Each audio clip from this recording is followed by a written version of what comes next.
د کشر کله مو ورکوي موبایل ټول په فلمونه ګوري سندرې پیوري بربنډ جنکې پې ګوري او ډېر د حیا کورونه نن د موبایل د لاسه تباه و برباد شو غرق شو د موبایل د لاسه د حیا کوره ما د یو زنانه ټیلیفون وکړ خو پکې کې وځه اصلاح خبرې کوم ما ته مولوي صاحب یو وظیفه راته وښایه لور مې چې د کوره او چا بوتلې ده چا تختولې ده ما چې ته ماشومه به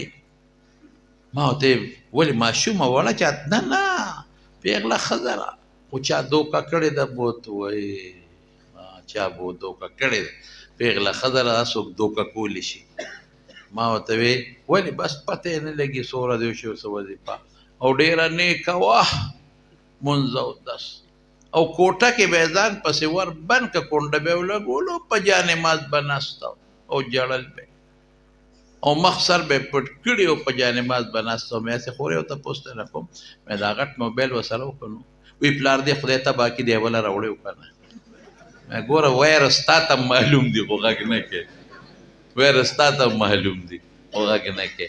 مې تا څه خیال و چې دا مې ټول غم دی غټ موبایل جوړ کړی تاسې په مصله ناسته را ذکر یې کوه الله یې یادو لا اله الا الله وي مې دی یار یادو ما په خبره مې مه خفه کېږه زه له اوس علاج کوم مې دی یار یادو تاسو وی کونډې ولګولو په مصله ناسته را دا خدای سره مراقبه ده دا یار سره مراقبه وه تا وی دا جاړي دا خدای ته نه جاړي دی همغه اشنا پسې جاړل چا پسې چې لاړه غټ موبایل دی ولا ورکه نن خو په کوټه کې چې تا ځان لکړه او غټ موبایل و دا برې ته اخیستې بیا به په مصله ناسته کوله نو خو په هغې لګیا وه که نه د خپل هغه اشنا یار سره چې چا سره لاړه هغې سره یې ویډیو خبرې کولې که نه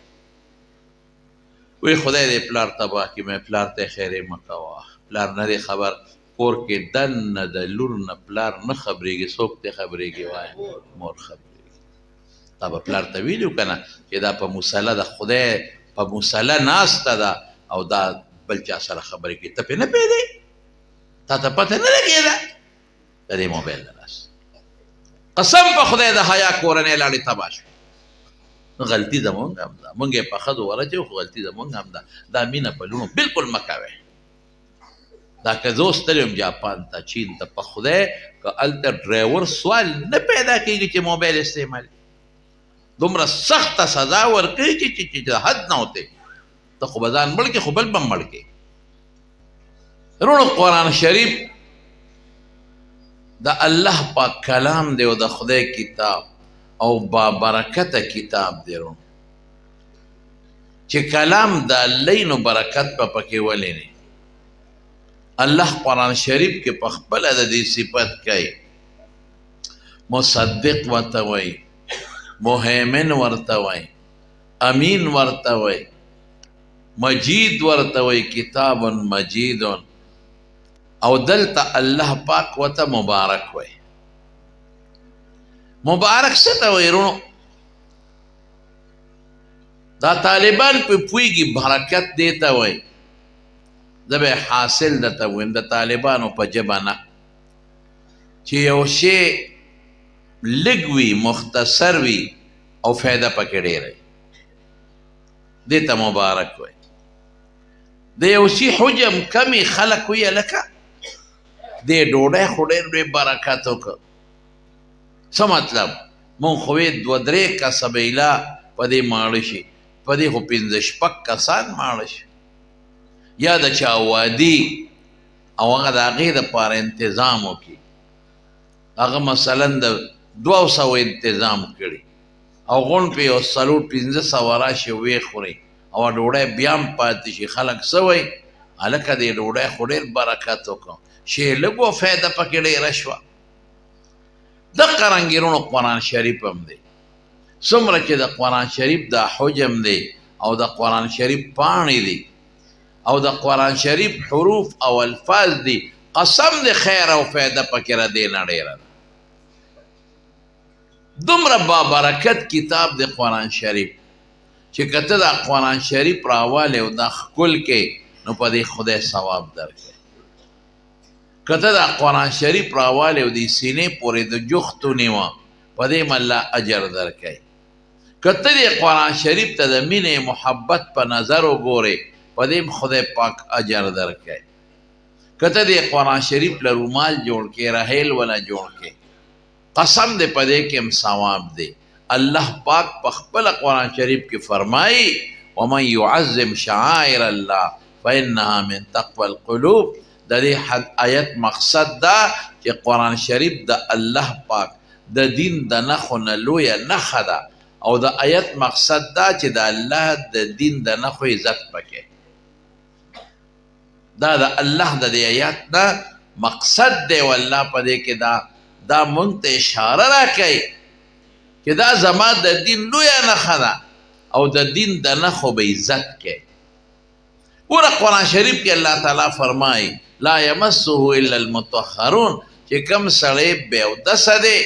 نو قرآن شریف له لاس نشي وړی او چې کوم انسان په لویه بېودسۍ کې دی په غټه بېودسۍ کې مبتلا دی هغه د قرآن شریف تلاوت هم په هغه بند دی د قرآن شریف تلاوت به نه کوي دی بلام بي نو د هغې نه پس به د قرآن شریف تلاوت کوي د دې نه ته خپل اندازه ولګوه چې قرآن شریف د الله پاک څومره د عزت او د برکت کتاب د رسول الله صلی الله علیه وسلم د مدینې د هجرت نه مخکې صحابه لیږلي وو مدینې شریفې ته انصار د مدینې د حج په موقع راغلي وو حضور پاک له دعوت ورکړی وی ته مدینې ته راځه نو رسول الله صلی الله علیه وسلم هغه دعوت قبول کړ خبرې مه کوئ وړو شور به نه کوئ نو کسان یې ولیږل انصارو له یو څو کسان ولیږل حضور پاک نو هلته یو صحابي په مدینه شریفه کې اسعد ابن زراره رضی الله تعالی عنه حزب النبیت ورته وایي د مدینې نه بهر علاقه ده حره د بنو بیاضه ورته وایي هلته کې دا صحابه دیره شو لیکن کم صحابي چې د دوی مشر استازو تاسو ورته شیخ القرآن وایي یا زمون خلق ورته شیخ الحدیث وایي یا شیخ التفسیر ورته وایي هغه په سترګو د القاب اوس راوتي دي هغه زمانه کې نو هغه په دواړو سترګو نابینه وړوندو عبدالله ابن ام مکتوم لیکن د قرآن شریف نعمت د هغه په سینه کې پروت د پیغمبر علیه السلام د احادیثو رڼا د هغه په سینه کې پرته وه د اسعد ابن زراره رضی الله عنه کور کې دیره شو په مدینه شریفه کې یو لویه غوغا جوړه شوه چې لکه څه خلک راغلي د مکې نه او نوی دین خوری او وایي چې ستاسو د پلار نیکه دین باطل دین دی او خراب دین دی او تاسو به ټول دوزخ ته دی نو یو میټینګ یې راوغوښت یو لوی اجتماع وکړه خپل د مدینې چې څومره خلک و مشران دا ټول را جمع کړل د دې اسعد ابن زراره په خلاف باندې چې د بهر نه خلک د مکې نه ریستی دي او هغې دلته دیره کړي دي یو پاسې تقریر یې کو بل پاسې د ټولو مقصد دا چې ورځو او چې دا کم خلک راغلي د مکې نه چې دا وشو او چې دا چا راوستي دي د سره به پوهېږو چې تا د بار نه ولې خلک راوستی دي واقعي چې اوس څوک راشي خدای مکه او ستاسو په دې پلوسی کې یو ځای کې دیره شي او وایي چې ستاسو را دین خراب دین دی او نوی دین خورئ خدای شته که تاسو یې پرېږدئ مولیان به دنه مخکې او تاسو به ورپسې چې ښه ستا داسې کړي ته راځې او زموږ د دین خلاف خبره کوي اوس به څوک لاړ شي او په یهودیانو کې به د هغوی د دین خلاف ووایي چرې به نشي یا په امریکا کې او برطانیه کې د عیسایانو خلاف به ته ووایې نشي وی دقسې هغوی یو خپل میټینګ وکړو په دې کې یو هلک و سید ابن حوزیع هغه وی هلکه داسې کار دی ناول خو د دې خبرې معلومات پکار داسې خو په سنایي خبرو اعتبار نه دی پکار ورځو معلومات یې کوم او دا چا چې دا خلک راوستی دي چې مسلمانان ځان ته وایي دا زما دوست اسعد ابن زراره زه ورځم ځای پویم چې دا خلک لرکه او که دا دې پوی نه شو نو بیا به پې ورځو هغې وی ډېره ښه اسید ابن حضیر ورغې دروازې ورته ووانه اسد ابن زراره وله راووت په خیر اخلې په خیر وشو څنګه چل دی ملګري رورې تاله راغلی او تاسو خلک راوستی دی د مکې نه او سب غلطې خبرې کوي او زمونږ پلار نیکه او مونږ ته کافران وایي چې تاسو به دوزخ ته ځئ او نوی دین خورئ او ستاسو او ستاسو د پلار چې کوم دین وا خراب دی ګورې ستا خلاف ټول د مدینې خلک بلوه دي او پلانکي ځای کې میټینګ دی خو زه درله رالم او زه دې پویم د قوم مقابله نه کېږي او نه د کلي د خلکو مقابله کېږي مهرباني وکړه دا سړي وشړه ګنې خلک درپسې راځي او په دې کور د حمله کوي ګورې هر څه دله بربادوي او زما دوست دی خو زه هم د سره نشم ودرېدی زه به هم قوم سره ودرېږم اسعد ابن زراره رضی الله عنه ورته وی ملګري وی ته راځه تا درنه کوم د دې خلکو خبرې واوره نو که خراب خلک یې او خبرې غلطې کوي نو ته زما دوست دی دا ستا کور دی د مټې ونیسه او ته وشاړه او که خبرې سمې نو ولې زما په میلمنو پسې خلک شوي دي ولې زما میلمانه بې عزته کوی زما بې عزتي ولې کوی هغه وی یاره دا خو هوښیاره خبره ده ځان سره یې کور ته دننه هغه صحابي چې په دواړو سترګو نابینا و عبدالله ابن ام مکتوم رضی الله عنه هغه ته وی ده سره یو څو خبرې وکړه نو خبرې څه وې د قرآن شریف تلاوت عبدالله ابن ام مکتوم رضی الله عنه ورته د قرآن شریف تلاوت شروع رونو تلاوت د چاو د حضور پاک د شاګرد یو ځل په مکه کې د حضور پاک سره د مکې د مشرکانو میټینګ رسول الله مبارک هغې دعوت ورکاو چې ته مسلمان شه تاسو مسلمانان شه دا غټ غټو چې د کم د مکې سردارانو د مذاکرات شروع دي ابو جهل دی عتبه دی شیبه دی دا خلک ناست دي هغې رسول الله مبارک ته داسې یو قدم یې ښوده ګوره مقصد یې دا و چې نبي علیه السلام ناکام وي داسې دا تا سره چې کوم مسلمانان دا ټول غریبانان او دا ټول هلکان دي ناپوهې دي دا ځان نه لرې کړه دوی سره مونږ یو ځای نشو اسلام راوړی نو مونږ به ستا دا قرآن واورو نو کوم خوښ شو نو مونږ به دې قبول کړو رسول الله مبارک لم خدای ډېره پوهه ورکړې هغه پوه شو چې دا خو اوس په ما دا خپل لرې کوي او دوی به یا اسلام راوړي یا نوې نه داسې نشم کولی دا ولې ځان نه خفه تاسو به یا مسلمانېږي او یا نه او دا ولې خفه کوم وی ښه یو چل وکړه دوی له یو ورځ ورکوه مونږ له بله ورځ را دا خو ټول زمونږ غلامانو پرونو بلال دی او صهیب دی سلمان دی دې ته به په سپک نظر کتل دا خو پرون زمونږ غلامانو نو مونږ دوی سره په یو پوړ او په یو ټاټ او په یو ځای نشو کېناستی دوی له جدار وسکه او مونږ له جدار وسکه مونږ به ستا دا خبرې دا قرآن واورو کم خوښ شو نو مونږ به د سره ملګري شو دا خبرې کېدی چې دا نابینا صحابي عبدالله ابن ام مکتوم رضی الله عنه راغی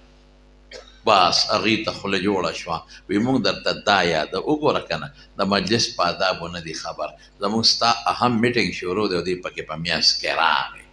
هغه غریب خو په سترګو نابینا و نظر یې نه لګېد او هغه راتلو سره څه وایي د الله رسول علي مما علمک الله تا ته چې الله څه ښودي دي نو ما ته وښایه نو حضور پاک دا تندی مبارک لږ دروند شو لږ خفه شو چې د خدای بنده دا وخت ستا د راتلو بل وخت به راغلی وي زما د دې کافرو سره مذاکرات دي او زه کوشش کوم چې خدای دا مسلمانان کې نو هغې هم دې باندې باسو چې دا مسلمانان دا کمزوري دا ځان نه لر کا زه نه لر کوم خروز هغوی له جدا که مونږ له جدا که نو داسې وخت کې راغلی لږ تندی یې دروند شو فورا قرآن نازل شو عبس وتولى ان جاءه الاعمى رسول پاک ته لږه یو پوټې زورنه الله ورکړه د پیغمبر تندی تریو کړه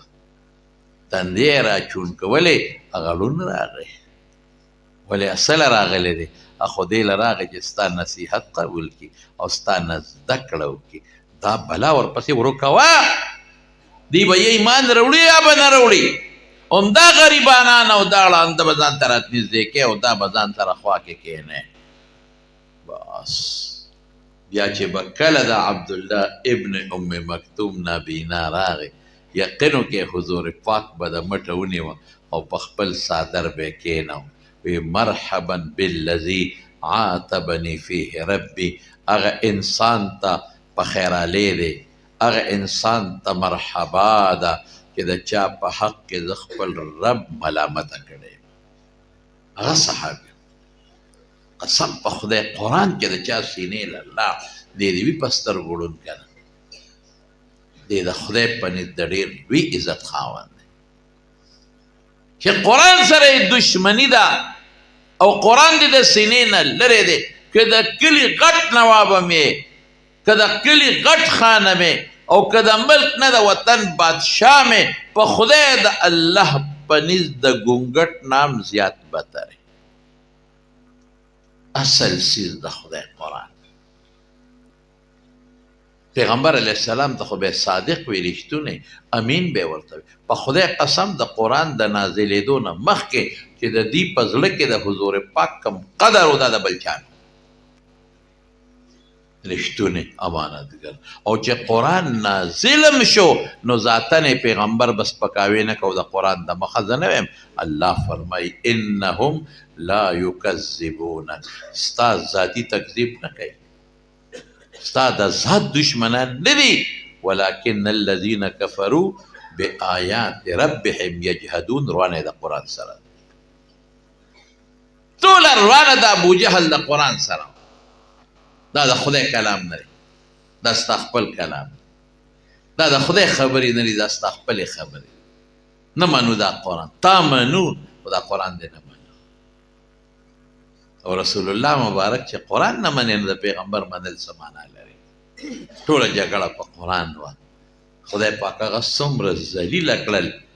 ابو جهل چې د بدر په جنگ کې کله ولګېده او په ځمکه پرېوته او کافران وتښتېدل نو رسول الله مبارک ته معاذ او معوذ دوه لکانو نوجوانان رالل یو وی الله رسوله ما وهلی دی بل وی ما وهلی دی کله جنگ ختم شو رسول الله مبارک وفرمایل بې څوک به لاړ شي چې ابو جهل وګوري څه شو د خو د مسلمانان به جمدي نیسو او ځان سره به جمدي بوزو لږ معلومات به اخلو عبدالله بن مسعود رضی الله عنه فرمایي ورلم لاشونه مې اړول د لاش پکې راووته وجود قد برده یخ شوی و لاس پې نه شو ړقولی خو به رمقن لږه سا پکې وه زه ورغلم ما وی تا ابو جهل لاشونو کې پروت و خورې او وینې پې اورېدلې وې وی په سینه مې ولا ښه مضبوط ټوپ وه وی ما ته وی کبر یې څو نو درونو کبر به نه کوې په قرآن کې د ایمان راوړو قرآن د خپل که د خدای کلام دی ومنه بیا به عاجزي کې بس عزت په خدای درکوي وی ما ته وی څوک یې مې عبدالله ابن مسعود وی کنځلې راته وکړل د پلانکې زویه دومره لوړه سینه برې د چا لیدي وی بیا ما ورته وی چې سر دنه پرې کوم وی چې څه پې کې مې حضور پاک لیوړم دې قبر ته وګوره کنه وی ما ته وی چې زما سر پرې کې دې سینې سره جوختې پرې کا چې سټ مې وګدي چې زما سر په نورو سرونو کې پروتي چې د سردار سر ښکاري مې دا ارمان دې پوره کوم اوس ته نه ورته تپوس کوم چې د حضور پاک متعلق د څه خیال دی ملګري خو درنه ټولو تښتېدل نو ما ته قسم وخوړه په خپلو بوتان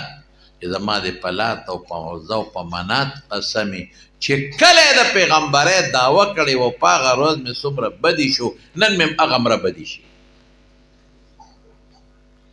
ورشه ورته ووایه سر مې دې پرېږه رسول الله مبارک له مې راوړه مخې ته مې وغورځم هذا رأس عدو الله ابي جهل دا د خدای د دشمن د ابو جهل سر دی او حضور پاک د الله شکریه ده ولې دا د قرآن دشمن انهم لا یکذبونه که ته بدي شي او ستا سپکه وایي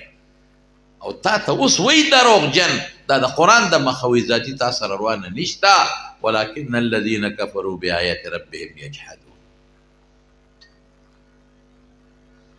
قرآن چې چا منلی دی بلال ته وګوره حضرت ابوبکر صدیق رضی الله عنه آزاد راوسته او آزاد او رسول الله مبارک سو فرمائے الله ابو بکر سیدنا و اعتق سیدنا ابو بکر زمون سردار دی او زمون سردار آزاد کړي بلال غوندې انسان ته سردار او یو چې معراج نه راغی وی بلال څه عمل کې کلما دخلت الجنه چې کلم جنت ته تلیما کلم یو ځل په ویښه او بل په خوبونو کې سمیت خشخشتا که امامي د خپل ځان نه مخکې مې ستا د پیزار کشار اورېدلی ګرځېدل ته او کشارل ته دی د چا برکت شو د قرآن شریف برکت نو عبدالله ابن ام مکتوم په سترګو نابینا دی لکه قرآن پروت دی او د پیغمبر حدیث پراته دي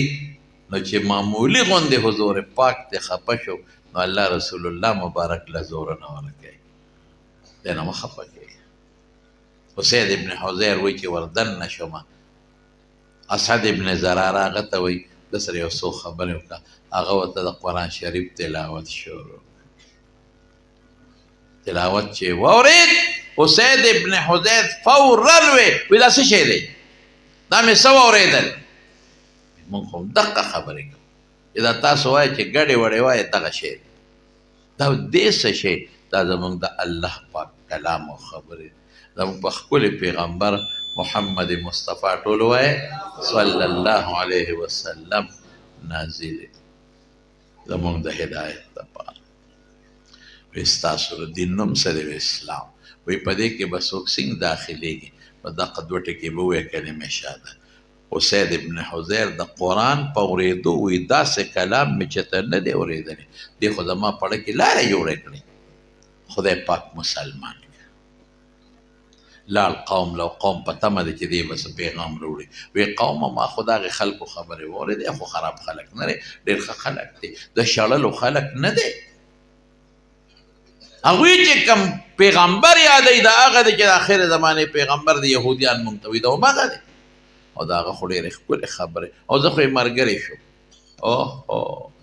مونږ لېږلې سله وې او دې کړل څه هلک وې پوه نه شوې حضرت سعد ابن معاذ رضی الله عنه مشر و په ټولو کې د اوس قبیلې سردار و هغه وی ما پرېږدی زه ورځم دا سړی زما رشته دار دی سعد ابن زراره او زه یې پویم که پوه شو ښه پخه او که پوه نه شو نو زما رشته داري نه ده په کرتاو سره به ولاړی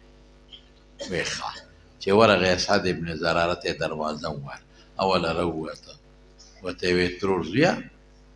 قوم ستا خلاف بلوه دی څه چل مې کړی دی وایي تا د مکې نه خلک رستی دی او څه نوي دین خورئ او اسلام ورته وایي او موږ ته او زموږ پلارانو ته دوزخیان او کافرانو ټول قوم ستا خلاف راوځي زه رالم زما رشته دار یې زه دې پویم دا خلک وشړه او که دې ونه شړل قوم در باندې راځي بلوه کوي او در باندې حمله کوي پرېږدي دې نه ګورې زه د سره نشم ودرېدی قوم سره ودرېږم خو زما رشته دار یې نو ما تا دې لرالم چې دې پوه کړي هغه ورته همغه ووایي ورته ویې داسې وکړه د خلکو په خبرو پسې مه ځه راځه هغوی سره په خپله خبرې وکړه که خراب خلک او خبرې غلطي نو دا ستا خپل کور دی ته وشړه هغه مې دا خو خیاره خبره وردن نه شو اقا عبدالله ابن ام مکتوم ته وایي یو څو خبرې ورسره وکړه د هغه څه خبرې وې د قرآن شریف تلاوت یې ورته آی های چې وې که تلاوت نو سعد ابن معاذ وي دا څه شی دا خو ما په لومبي ځل واورېد د دې نه خو د رښتیا او د حقانیت خوشبو راځي دې خو د ماړه کې لارې جوړې کړې ته څه شی دی وایي دا زموږ د الله کلام ستاسو د دین نوم سره اسلام وایي ښه اسلام پیغمبر فلان کې وی مونږ ته يهوديان وی کنه چې د آخر زمانه پیغمبر برازي بس دا مغه دي پس طریقه به دې کې سړی داخلي کلمه شهادت وته ام خدای مسلمان د قران په اورېدو چراغ قوم ته اوس قوم ټول پته مده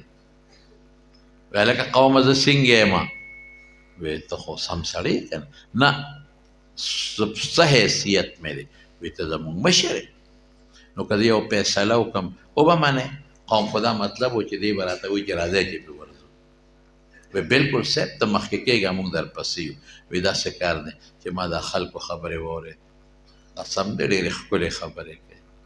ډېر خشته کتاب وایي او دا هغه رښتونی کتاب دی چې موږ ته یهودیان وایي چې د آخر زمانې پیغمبر به راځي نو مغه دی او زه خو یې ملګری شوم او تاسو ته هم وایم چې ټول راځئ چې ملګري شو هغه میټینګ کې چې څومره په زرګونو خلک ناستو په یو ژبه خدای پاک ټول مسلمانان کړل حضور پاک چې مدینې منورې ته راغی نو د مدینې فضا واره وه خلک اکثریت مسلمانان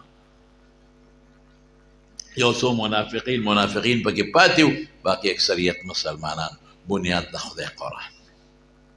اوس ورونو دا قرآن خدای پاک مونږ تاسو دپاره نازل کړی او زمونږ د ایمان چې دی د دې دوه نعمتو د برکت نه دی یو نعمت د قرآن شریف په شکل کې او بل نعمت د محمد مصطفی ټولو صلی الله